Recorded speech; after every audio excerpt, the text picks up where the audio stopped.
Oleh karenanya, kalau kita sudah berbicara tentang kemenangan, ya, meskipun kemenangan yang sungguhnya adalah di akhirat, tetapi seorang mukmin seharusnya di dunia dia akan merasa bahagia jika dia beriman kepada Allah Subhanahu wa taala, jika dia bertobat kepada Allah Subhanahu wa taala. Ya, makanya Allah Subhanahu wa taala berfirman, "Man 'amila shalihan min dzakarin aw untha wa huwa mu'min, falanuhyiyannahu hayatan thayyibah." Ya, barang siapa ya beramal saleh, baik seorang lelaki maupun wanita, dan dia dalam kondisi beriman, maka kami akan berikan dia kehidupan yang baik, dia akan bahagia. Adapun orang yang berpaling, bermaksiat, maka akan diberikan kesengsaraan.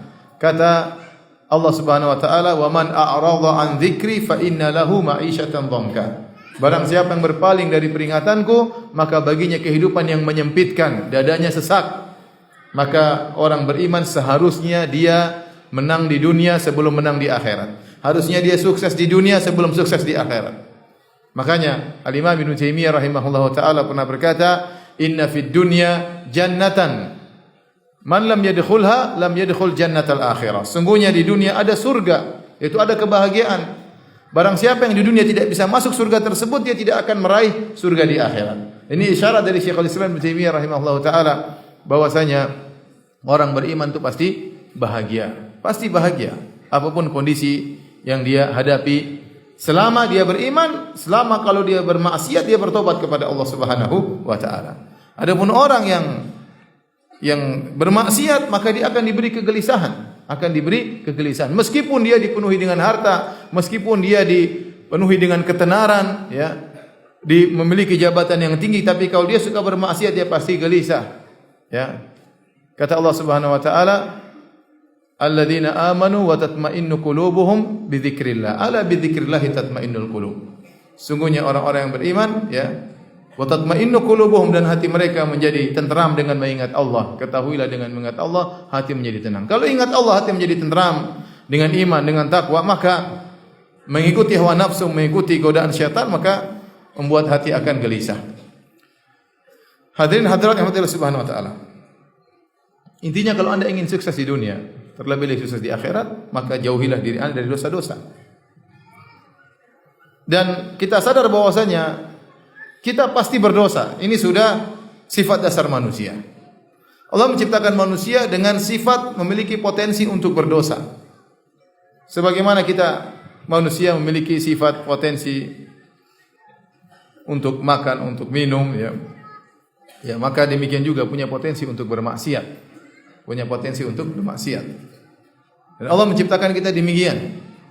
Ada hikmahnya kenapa kita bermaksiat, di antaranya agar kita bertobat kepada Allah, agar kita kembali kepada Allah Subhanahu wa taala, agar kita mengakui kekurangan kita, agar kita tidak sombong, tidak angkuh dengan ibadah yang kita lakukan, karena kita sadar kita penuh dengan kekurangan. Makanya Allah Subhanahu wa taala mengatakan dalam hadis qudsi, "Ya ibadi innakum tukhti'una bil-laili wan-nahar." Wahai hamba-hambaku, sungguhnya kalian berdosa siang dan malam. Kalian suka berdosa. Hadirin hadirat yang dirahmati Allah Subhanahu wa taala. Bagaimana kita menghadapi kenyataan kita sering berdosa? Solusinya sangat mudah, yaitu bertobat. Sering bertobat kepada Allah Subhanahu wa taala. Bagaimanapun seorang berusaha untuk menghindarkan dirinya dari dosa, dia tidak bakalan mampu. Kita berusaha, jangan bermudah-mudah melakukan maksiat. Tapi bagaimanapun hebatnya Anda pasti akan terjerumus dalam dosa. Nabi SAW bersabda, "Istaqimu wa lan tuhsu." Istiqomalah kalian tidak bakalan mampu. Siapapun dia.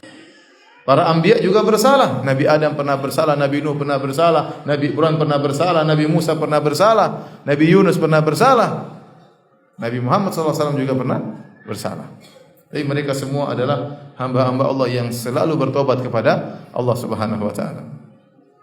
Jadi harus ada dalam benak kita bahwasanya yang buat kita sengsara, yang buat kita tidak bahagia, yang buat kita gagal di dunia maupun di akhirat adalah karena dosa-dosa yang kita lakukan. Oleh karenanya kita dapati betapa banyak ibadah-ibadah yang agung ganjarannya adalah diampuni dosa-dosa.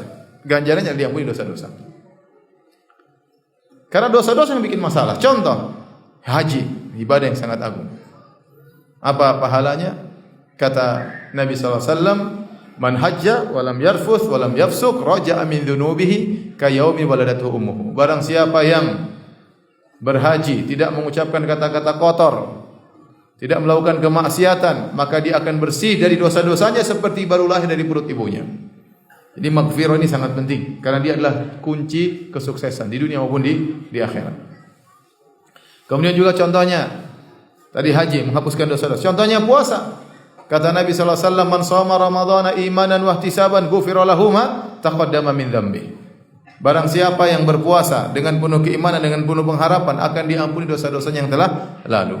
Demikian juga salat. Ya, kata Nabi sallallahu alaihi wasallam, "As-shalawatul khams wal jum'ah ila al-jum'ah wa ramadan ila ramadan mukaffiratun ma bainahunna idza sunibal kaba'ir." Kata Nabi sallallahu alaihi wasallam, salat yang satu dengan salat yang lainnya, Jumat yang satu dengan Jumat yang lainnya, Ramadan satu dengan Ramadan yang lainnya akan menghapuskan dosa-dosa di antara keduanya selama dijauhi dosa-dosa besar.